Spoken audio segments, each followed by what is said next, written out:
Magandang araw mga master. Okay, ayan, nandito naman tayo sa FGM Meat Trading dito sa Bangkiruan Public Market, Davao City. Ayan, sa mga gusto pong mag-aral bilang isang beef deboner.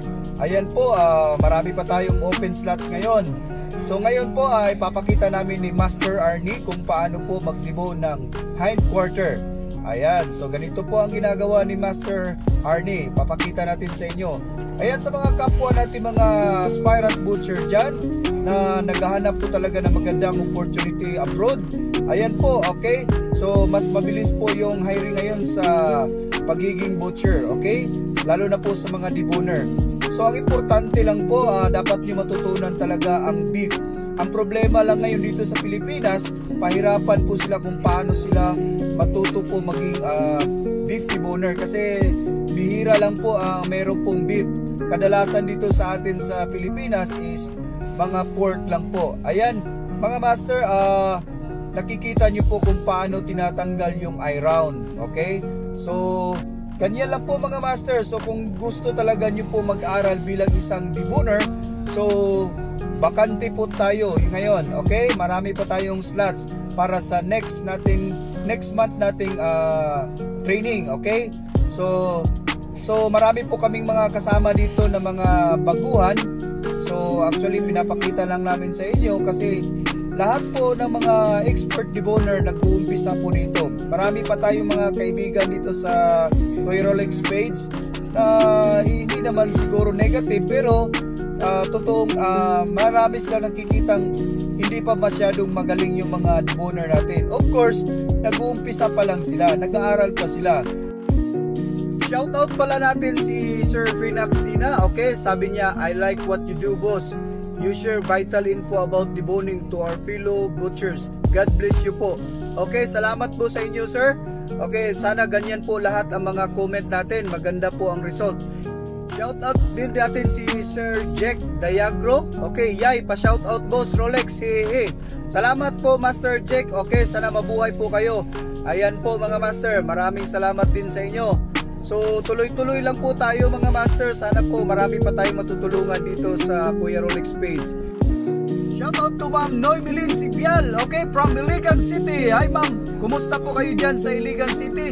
Sana sa mabuting kalagayan po kayo ngayon. Okay, ayan po mga master, tuloy-tuloy lang po tayo mga master sa trabaho natin bilang isang butcher. Okay, meron pa po tayong isa shoutout. Okay, si Sir Glenford Dala. Okay, watching from Cagayan de Oro City, Master Amping Utanan. Ayan, salamat Sir Glenn. Okay, ingat-ingat po kayo dyan. Salamat po sa inyo Master. Okay, ayan po, meron pa po tayong i-shoutout si Sir Gabs Training Center, Tanggob City. Uy, malayo na po tayo. Pa-shoutout po sa next video, Kuya Rolex Advice. Sulit po. Okay, sana po sa inyo sir, tuloy-tuloy lang po kayo. Tulungan natin yung mga kapwa nating mga Filipino butchers natin. Okay, so ayan po mga master. So malapit na po tayong matapos sa pagdidibon ng hind quarter. Shout out po kay Sir Haduken Jaculero. Okay, master, laking tulong po ang mga videos mo. More tips pa po. Ayan po. Ito po yung video ko. Ginagawa ko lang to para marami pa po tayong matutulungan mga butchers natin na gusto talagang umangat sa buhay. Ayan, meron pa po si Sir Giovanni Soriano. Pa-shoutout from Batch to FGM Meat Trading. Ayan sir, welcome na welcome sir. Okay, good luck po sa pag-apply nyo po ngayon.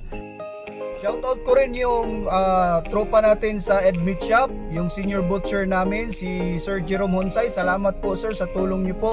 Dahil po sa inyo, nagkaroon po ng maraming mga opportunity for Australia and of course sa mga aspirant butcher. Salamat sir. Okay, ingat po kayo palagi dyan. And then of course, ang may-ari po ng FGM, si Ma'am Maylin at saka si Sir Dex. Salamat po sa inyo. Tuloy-tuloy lang po kayo sir. Sana hindi po kayo mapagod sa pagtulong sa mga kapwa nating Filipino butchers, okay, na nangangarap para mag-abroad. And of course, isa po itong good news sa atin, si Mayor Ray Oy ng Tagum City. Sabi niya sa atin, good luck sa atong mga qualified butchers bound to HW Greenhams and Sons, Tongala, Victoria, Australia.